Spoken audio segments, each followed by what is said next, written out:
The stars looked different this far from home. Lieutenant Yuna Kim stood at the observation window of the research vessel Taijang, watching the endless darkness stretch before them. She had been in space for 6 years now, but the beauty still took her breath away. The ship hummed softly around her, a comfortable sound that reminded her she was safe. At least she thought she was safe. Captain Jahoon Park's voice crackled over the communication system. All crew members needed to report to the bridge immediately. Yuna felt her stomach tighten. Emergency calls were never good news. She ran through the corridors, her boots clicking against the metal floors. When she reached the bridge, she found the captain staring at a screen with a troubled expression. The ship's sensors had picked up a distress signal. It was coming from a nearby asteroid field, weak but definitely there. Engineer Hyun Lee was already running diagnostics, trying to figure out what kind of ship had sent the signal. Dr. Minho Choi stood beside the captain, his face pale in the blue light of the monitors. Captain Park turned to face his crew. His weathered face showed years of experience in deep space. He had seen things that would make younger officers quit the service.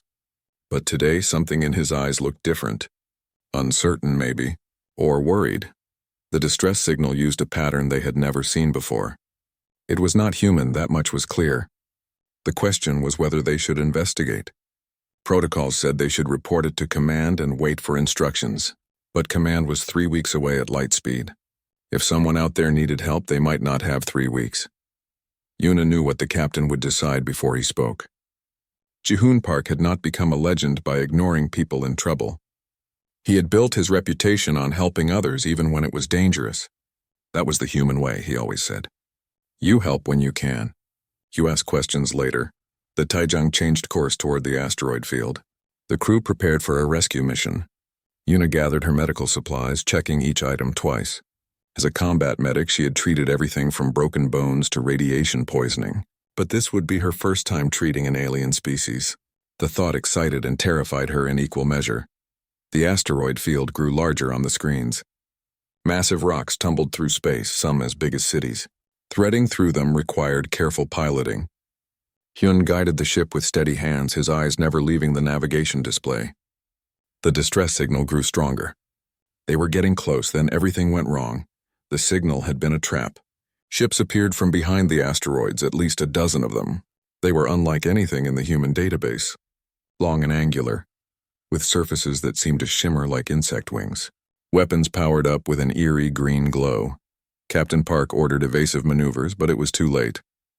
The alien ships surrounded them. A voice came through the communication system, speaking in harsh clicking sounds that the computer struggled to translate. The words that finally appeared on the screen made Yuna's blood run cold. Surrender or be destroyed. The captain tried to negotiate. He explained they were scientists, not soldiers. They had only responded to a distress call. They meant no harm. The alien voice laughed, a sound like breaking glass. They knew exactly what the Taijang was. They had been hunting for a human ship for months. Now they had one. The aliens called themselves the Velcrans. They were researchers, they said. They collected specimens from different species to study. They had heard interesting things about humans. Stories about endurance and resilience. They wanted to test these stories. They wanted to see if humans were truly as special as the rumors suggested. Boarding pods attached to the Taijang's hull with metallic clangs. The crew prepared to defend themselves, but the Velcrans used some kind of gas that flooded through the ventilation system. Yuna felt her muscles weaken. Her vision blurred. She tried to reach for her weapon, but her hand would not obey. She collapsed to the floor, watching helplessly as insectoid creatures in crystalline armor marched through the corridors. The Velcrans were selective. They scanned each crew member with devices that hummed and beeped. Most of the humans were locked in the cargo bay, but when they scanned Yuna, the device made a different sound. One of the creatures leaned closer, its compound eyes reflecting Yuna's face 100 times. It clicked something in its language. 2 Velcrans grabbed Yuna by the arms and dragged her away from the others. She tried to fight, but the gas had left her weak. She heard Captain Park shouting, demanding they leave her alone. She heard Minho's voice calling her name. Then a door sealed shut and the voices faded. They carried her through the corridors to an airlock. Through her fading consciousness, Yuna saw a Velcran ship waiting outside. The creatures dragged her aboard. The last thing she saw before darkness took her was the Taejang growing smaller in the viewport, her home, her crew, everything she knew, disappearing into the black. When Yuna woke, she was alone in a small cell. The walls glowed with a faint purple light. She sat up slowly, her head pounding. Her uniform was gone, replaced with a thin gray garment that offered no warmth. The air was cold and smelled like chemicals. She stood and walked to the transparent wall of the cell. Outside, she could see other cells. Some were empty. Others held creatures she did not recognize, beings with too many limbs or too few, beings covered in fur or scales or something in between. All of them looked tired, broken. A Velcran approached her cell. It was larger than the others, with more elaborate patterns on its crystalline armor. When it spoke, the words came through a translator device that hung from its neck. The voice was flat and emotionless. The creature introduced itself as High Inquisitor Thex. It told Yuna that she had been chosen for a special study. Her neural scans showed unusual patterns. The Velcrans wanted to understand what made humans different. They wanted to know if humans could really endure more than other species. Yuna pressed her hand against the transparent wall and stared at the creature. She did not beg. She did not cry. She simply asked one question. Why? Thex tilted its head, considering. Because we can, it said. Because knowledge is power. Because your species has spread across the stars too quickly, making allies too easily. The galaxy fears what it does not understand. We will understand you. We will catalog your weaknesses, and then the galaxy will know that humans are not special, just another species of prey. The creature turned and walked away, leaving Yuna alone in the cold cell. She sat down and wrapped her arms around herself. She thought about her crew. She thought about home. She thought about a mining colony that had collapsed when she was 12 years old, trapping her in darkness for 3 days before rescue came. She had survived that. She had survived worse. She would survive this too. But deep down, in a place she did not want to acknowledge, Yuna wondered if survival would be enough. The first session began 6 hours after Yuna woke in the cell. She did not know how long she had been unconscious or how far they had traveled from the Taejang. Time felt strange here. The purple lights never changed. There was no day or night, just endless artificial glow. High Inquisitor Thex returned with another Velcron. This one was shorter, with darker patterns on its armor. Thex introduced it as Enforcer Krill. The Enforcer carried devices that Yuna did not recognize, tools that looked medical and threatening at the same time. They took her from the cell to a room that resembled an operating theater. Cold metal tables, bright lights, screens showing data she could not read. They strapped her to a chair that adjusted to hold her completely still. She could not move her arms or legs. She could barely move her head. Thex stood in front of her, studying her with those compound eyes. The translator device clicked before the words came. "Do you know why you are here?" Yuna said nothing. She had decided during the night that silence was her weapon. They wanted information. They wanted reactions. She would give them neither. Thex seemed amused by her silence. It explained that the Velcran Empire had been studying other species for 200 years. They had perfected the science of breaking down subjects, learning everything about their biology and psychology. Most species lasted 2 hours before they broke. The weakest ones lasted only minutes. Humans were unknown. They had appeared in the galaxy only 50 years ago, spreading quickly through the outer systems. The Velcrons had heard stories, tales of human endurance, of soldiers who kept fighting with terrible wounds, of miners who survived impossible accidents, of explorers who refused to die in situations that would kill anyone else. Thex wanted to know if these stories were true. It wanted to test human limits. It wanted to find the breaking point. The first test was simple pain tolerance. Krill activated a device that sent electrical pulses through the chair. Yuna felt her muscles seize. Fire raced along her nerves. She bit down hard, tasting blood as her teeth cut into her cheek. But she did not scream. Thex increased the intensity. The pain doubled, then tripled. Yuna's vision went white. Every cell in her body felt like it was burning. Her heart hammered against her ribs. Still, she did not scream. She thought about the mining collapse. 3 days in the dark with a broken leg and no water. She had survived that. She could survive this. After 30 minutes, Thex stopped the test. It seemed surprised. Most subjects would have been unconscious by now. The Velcran made notes on a device, its movements quick and precise. The second test involved a neural disruptor. The device attached to Yuna's head sent signals directly into her brain. She saw things that were not there, spiders crawling across her skin, her crew members screaming in pain, the Taejang exploding in a ball of fire. She knew none of it was real, but her body reacted anyway. Sweat poured down her face. Her breathing became rapid and shallow. Hours passed. The tests continued without pause. Chemical injections that made her skin feel like it was melting, sounds at frequencies that made her ears bleed, lights so bright they felt like knives in her eyes. Through it all, Thex watched and took notes. Through it all, Yuna refused to break.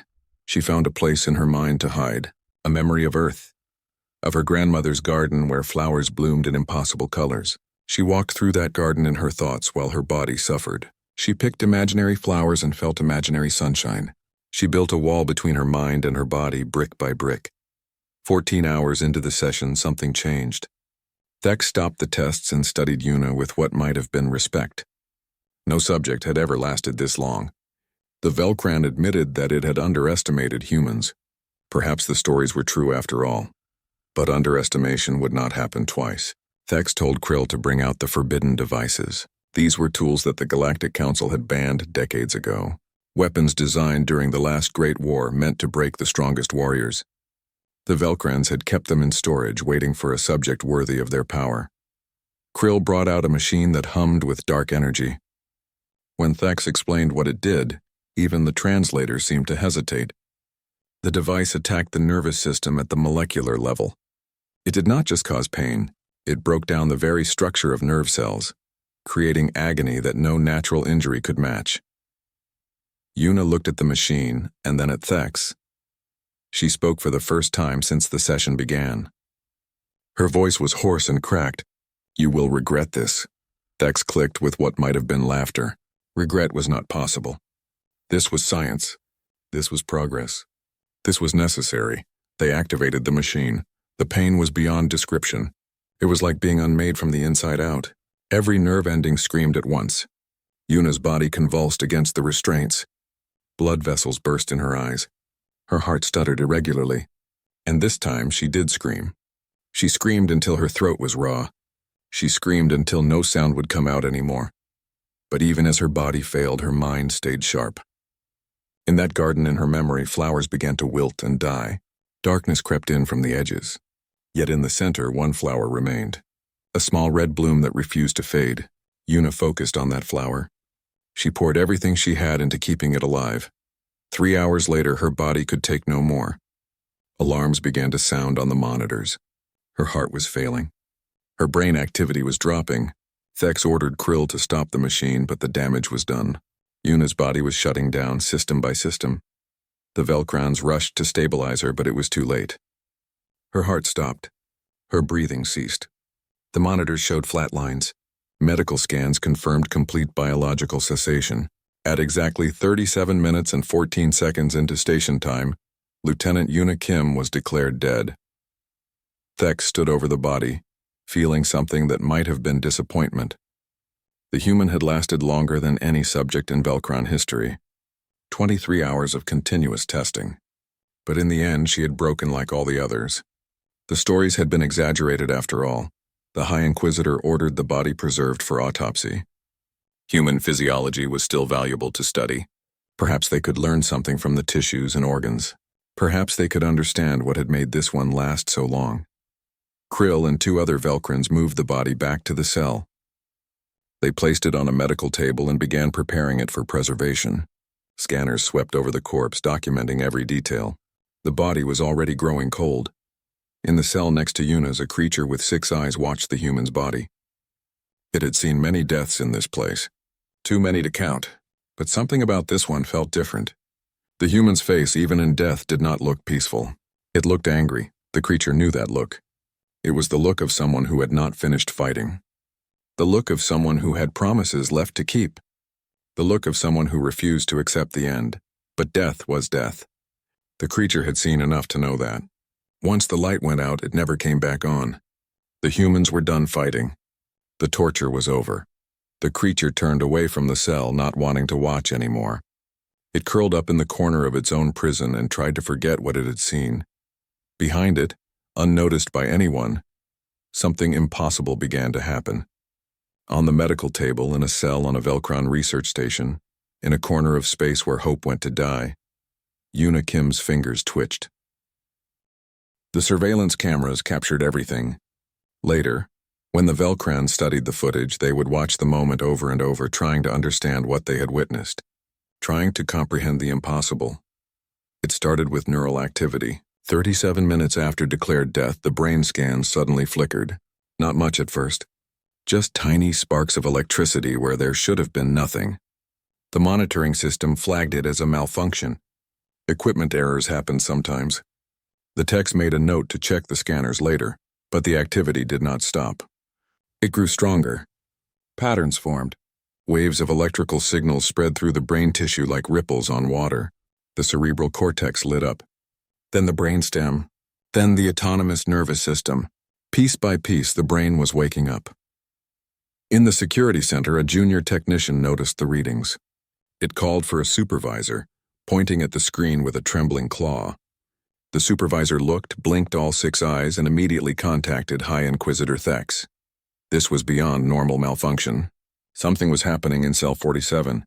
Thex arrived within minutes, Enforcer Krill close behind. They stood outside the cell, watching through the transparent wall. The human body lay motionless on the table. The medical displays showed increasing activity, but the body itself gave no sign of life. Thex ordered the door opened. It needed to examine the subject directly. As the door slid open, the heart monitor began to beep. Slow at first, 1 beat, then another, then a steady rhythm that grew stronger with each pulse. The human's chest rose, drawing in air. The lungs filled and emptied. The cardiovascular system was restarting on its own, without any external intervention. Thex rushed to the table, scanners in hand. This was impossible. Dead tissue did not regenerate. Hearts did not restart themselves. Yet the evidence was clear. The human was alive again, or alive for the first time since death. The distinction seemed meaningless now. Krill made a clicking sound of distress. The restraints they had placed on the body were standard preservation straps, meant to keep a corpse still during transport. They were not designed to hold a living, struggling subject. Nobody had thought that would be necessary. Yuna's eyes opened. They were bloodshot. The whites turned completely red from burst vessels. But they were seeing. They were aware. And they were filled with an emotion that Thex had never seen before in a test subject. Not fear, not pain, not even hatred. This was something else entirely. Something that made the High Inquisitor take an involuntary step backward. The human spoke, her voice rough and raw. You wanted to know what makes us different. You wanted to understand humans. Watch carefully. You are about to learn. Yuna sat up on the table. The preservation strap snapped like thread. She rolled her shoulders, testing her body. Every movement should have been impossible. The neural damage alone should have left her paralyzed. The cellular degradation should have made her too weak to stand. Yet she stood steady and strong. Thex raised its scanner, desperately trying to understand. The readings made no sense. The human's body was flooding itself with chemicals. Adrenaline levels were 20 times normal. Cortisol production was off the charts. But there were other compounds too, things the scanner could not identify. Things that should not exist in human biology. Krill moved to stop her, but Yuna was faster. She grabbed the Enforcer's arm and twisted. The Velcran's crystalline armor cracked under her grip. Krill made a sound of pain and surprise. The human should not have this strength. The tests had measured her baseline. This was 5 times stronger than any human should be. Yuna threw Krill against the wall.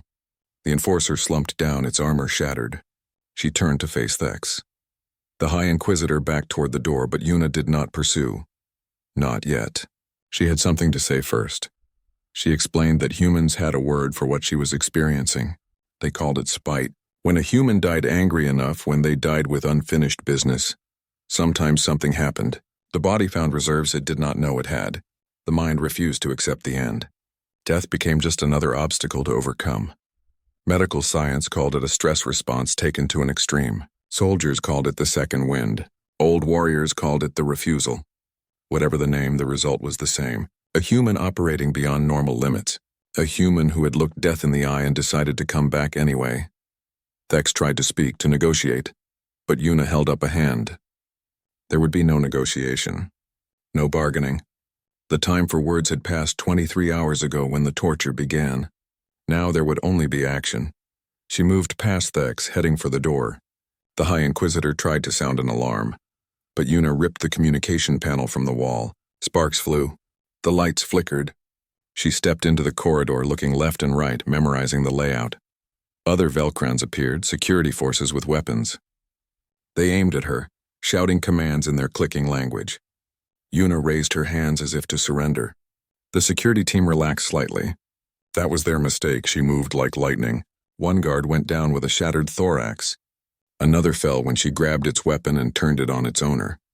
A third tried to run but did not make it 3 steps before Una caught it. She fought with precision and purpose, using every weakness in their crystalline armor. Where normal force would bounce off, she struck at joints and seams. Where weapons would be ineffective, she used the environment itself as a weapon. Within minutes, the corridor was clear. Una gathered the fallen weapons, checking each one. She kept 2 that she understood and discarded the rest. Then she moved deeper into the station, following the signs that her training had taught her to read. Life support, communications, engineering. Every station had the same basic layout. Find the critical systems and you could bring down the entire structure. Behind her, Thex finally managed to sound the general alarm. Klaxons blared throughout the station. Lockdown procedures activated. Blast doors began to seal, but Una was already past most of them, moving through the station like a ghost. Her body should have been exhausted, should have been shutting down again. Instead, it felt stronger with each passing moment. She reached the life support center and began her work. She did not try to destroy it completely. That would kill everyone, including the other prisoners. Instead, she carefully sabotaged specific systems. Environmental controls went offline. Oxygen levels began to drop slowly. The Velcrons would notice, but by then it would be too late. Next came communications. She found the main array and planted charges she made from power cells. The explosion would be timed. When it went off, the station would be deaf and blind, unable to call for help. In the security center, Thex watched her progress on the monitors. The High Inquisitor felt something it had never experienced before. Fear. Real primal fear. This human, this one small creature, was taking apart a military research station. Alone, wounded, recently dead, yet unstoppable. Thex called for reinforcements from the ships docked at the station. But Una had already anticipated that. She was heading for the docking bays now, moving with terrible purpose. The cameras showed her face clearly. There was no rage there. No wild emotion. Just cold, calculated determination. A human operating on spite was bad enough. But a human operating on spite with a plan was something else entirely. It was a force of nature. A hurricane with purpose. A storm that aimed itself. In her cell, the 6-eyed creature from earlier watched the monitors that the guards had abandoned. It saw the human moving through the station. It saw the Velcrons falling before her. And for the first time in years since it had been captured and brought to this terrible place, the creature felt something it thought had died forever. Hope. Throughout the station, in dozens of cells, other prisoners began to watch their monitors. Word spread in whispers and telepathic touches. The human was coming. The dead one who refused to stay dead. The angry one with unfinished business. Una reached another cell block and found the control panel. She studied it for a moment, then began entering commands. She did not know Velcron computer systems, but all systems followed certain logical patterns. Find the right pattern and you could make it do anything. The cells began to open one by one, and in each cell a prisoner looked up with renewed eyes. Freedom was not just a dream anymore. It was a human woman with bloodshot eyes and broken restraints offering a choice: stay and die or follow her and live. The prisoners poured out of their cells like water breaking through a dam. There were dozens of them, representing species Una had never seen before. Beings with fur and scales and skin that glowed, creatures with too many limbs or not enough, all of them weak from captivity, all of them scared, but all of them willing to fight if it meant freedom. Una stood before them and spoke in simple words. She did not know if they all understood human language, but she hoped the universal translator would catch enough. She told them the truth. The station was dying. The Velcrons would fight hard to stop them. Many might not survive, but staying in the cells meant certain death. At least this way they had a chance. The 6-eyed creature from the neighboring cell stepped forward. It spoke in a language that sounded like wind through hollow tubes. The translator converted it to words. It said its name was Keyleth. It said it had been a soldier before capture. It would fight with the human. Others murmured agreement. They would all fight. Yuna divided them into groups. The strong ones would fight. The weak ones would head for the escape pods. She gave them simple directions, drawing maps in the dust on the floor. Most importantly, she told them to avoid the lower levels. Something in her gut said there was something worse down there, something the Velcrans did not want her to find. As the freed prisoners scattered to follow her plan, Yuna went in the opposite direction, down, toward whatever the Velcrans were hiding. Keyleth followed her despite her protests. The creature insisted. Humans had a saying, it explained. Never let a friend walk into darkness alone. It had heard that saying from another human prisoner years ago. Before that prisoner died, the lower levels were different from above, quieter, colder. The purple lights here flickered and dimmed. They passed empty laboratories with tables still stained with old blood. They passed storage rooms full of specimens in jars, body parts and organs from 100 different species, preserved forever in chemical solutions. Yuna's stomach turned, but she kept moving. She had seen terrible things before. The galaxy was full of horrors, but this felt different. This felt personal. This felt wrong in a way that went beyond simple cruelty. They reached a blast door marked with warning symbols. Yuna could not read Velcran writing, but she understood warnings when she saw them. Whatever was behind this door, the Velcrans considered it dangerous. She planted her last explosive charge on the lock and stepped back. The blast echoed through the empty corridors. The door swung open to reveal a massive chamber. Row after row of smaller containment cells lined the walls. These were different from the ones above, smaller, designed for smaller subjects. Yuna stepped inside and her breath caught in her throat. Children. The cells held children. Dozens of them, from species across the galaxy. Some were awake, watching her with huge, frightened eyes. Others were unconscious, connected to machines that hummed and beeped. And in the far corner, in a cell by itself, Yuna saw something that made her vision go red. A human child. A little girl no more than 7 years old. Her head was shaved, covered with electrode attachments. Her thin arms were marked with injection sites. She was awake, staring at nothing, her eyes empty of hope or emotion. Yuna's hands began to shake. The rage that had been cold and controlled suddenly burned white-hot. She forced herself to breathe, to think clearly. Losing control now would not help anyone. She needed to stay focused. She needed to get these children out. Keyleth made a sound of distress. The creature had younglings of its own, back on its homeworld. It had not known the Velcrans took children. Nobody had known. This was beyond war crimes. This was evil in its purest form. Yuna moved from cell to cell, opening each one carefully. Most of the children were too weak to walk. Some were too scared to move. She and Keyleth carried as many as they could, making trips back and forth to the upper levels. Other freed prisoners saw what they were carrying and immediately helped. Soon there was a chain of beings, passing children hand to hand, getting them to the escape pods. Yuna saved the human girl for last.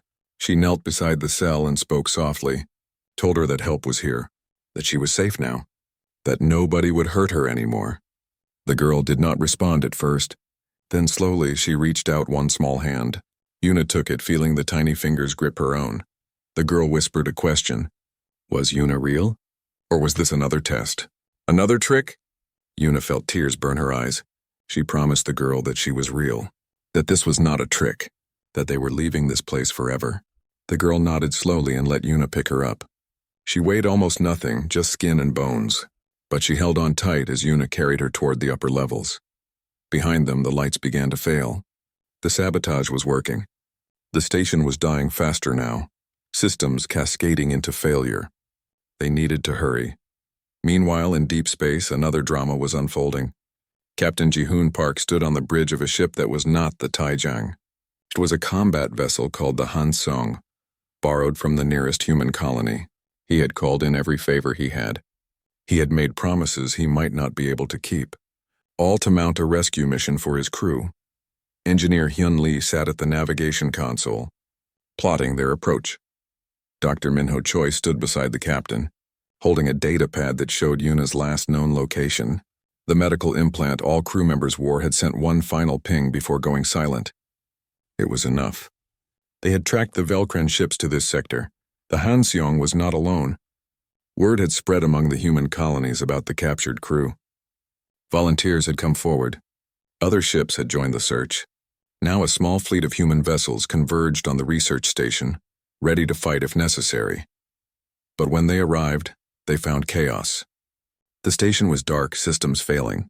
Escape pods were launching in all directions, and the Velcran warships that should have been defending it were instead pulling back, keeping their distance. Ji-hoon ordered scans. What they found confused him. Life signs everywhere but scattered.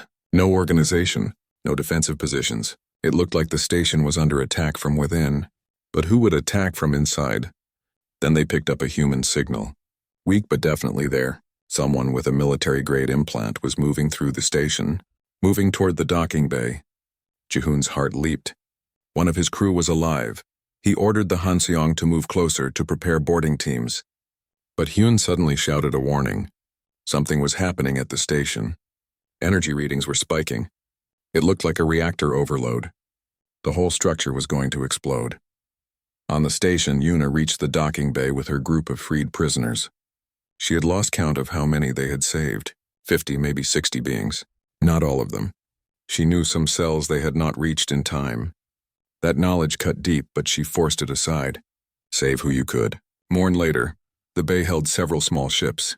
She chose the largest one and began herding everyone aboard. The controls were Velcran designed, but she had Keyleth now. The creature understood enough to fly them out. They just needed a few more minutes. High Inquisitor Thex appeared at the bay entrance, surrounded by the last of the station's security force. The Velcran looked different now. Its armor was cracked. One of its arms hung uselessly, but it still held a weapon aimed directly at Yuna. Thex spoke, its voice distorted by damage to the translator.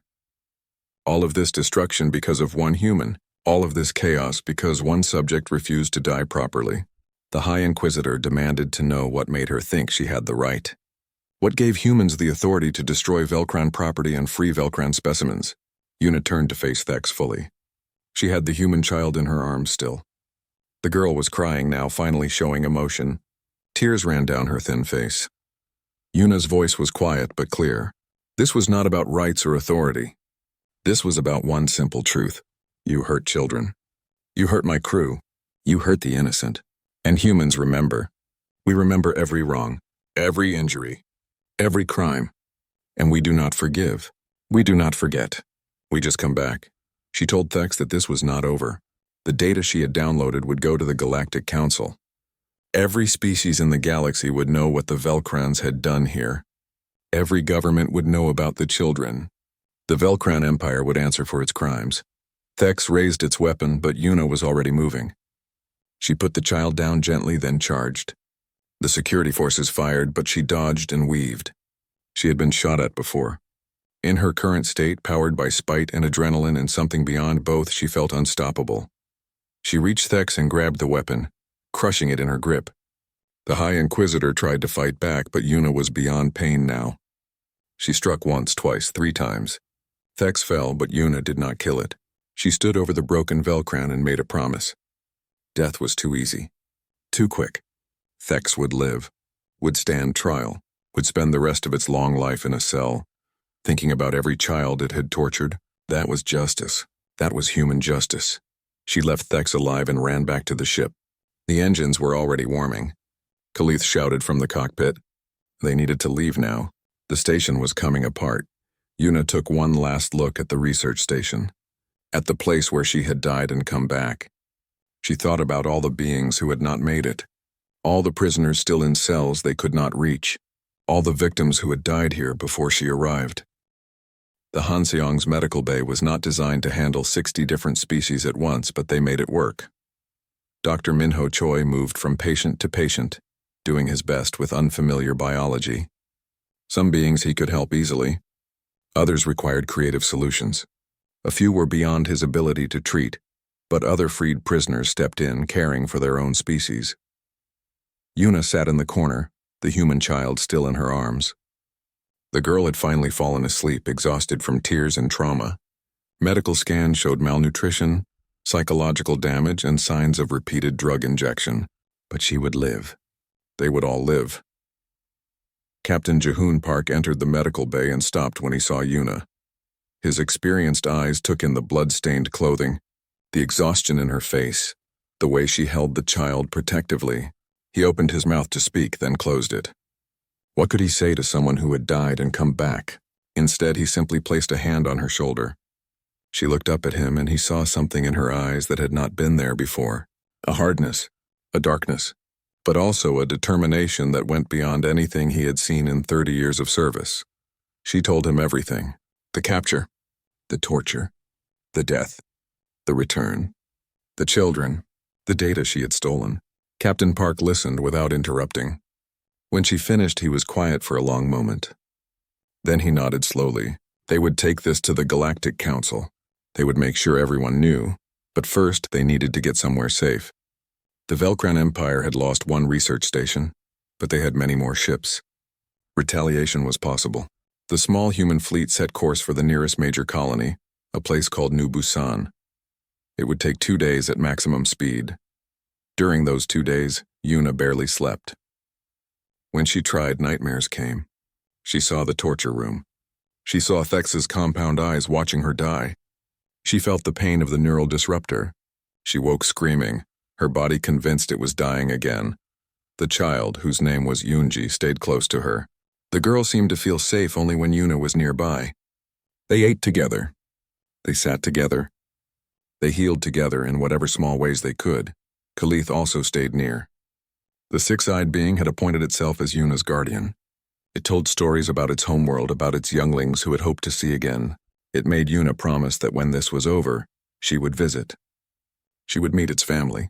She would know that her actions had saved more than just prisoners. She had saved futures.